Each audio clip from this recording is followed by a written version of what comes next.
Le fait de beaucoup prier ne financera pas votre projet. Il faut chercher des partenaires.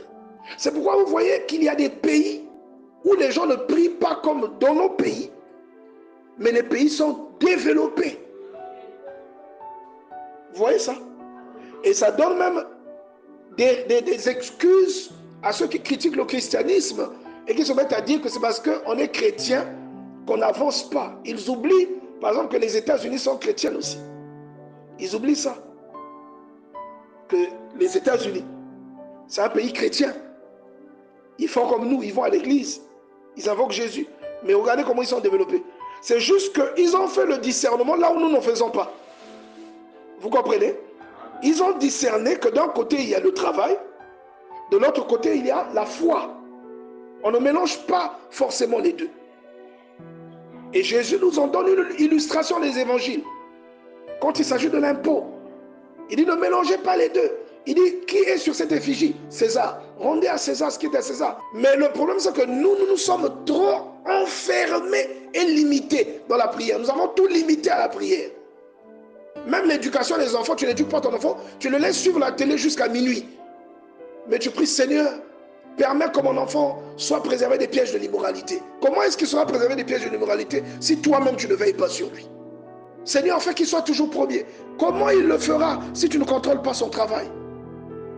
Si tu ne lui montres pas là où il ne comprend pas?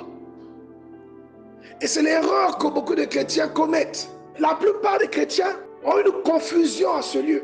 Alors on va avoir le frère Christian par exemple qui veut monter, qui veut gravir des échelons comme le Seigneur le lui a montré, comme le Seigneur le lui a promis, mais qui est farceur au travail.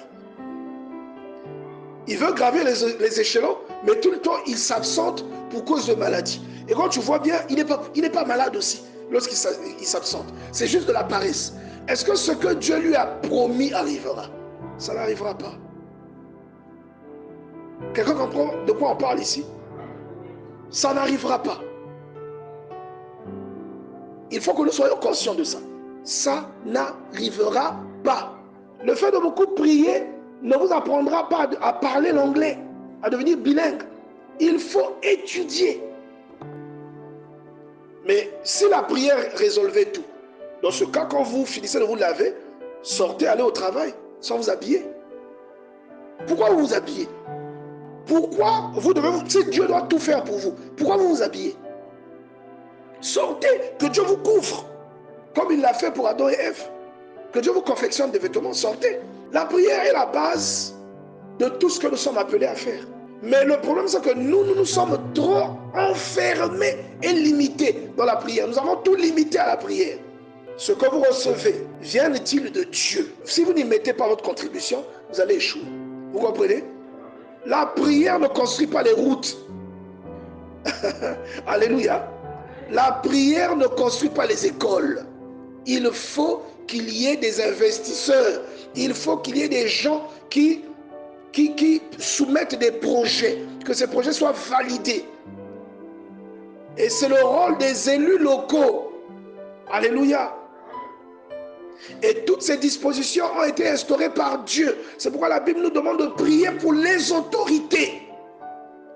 Parce que si nous prions, ils peuvent être inspirés selon le modèle d'inspiration que Dieu veut qu'ils aient. Afin que nous connaissions le bien-être. Vous voyez?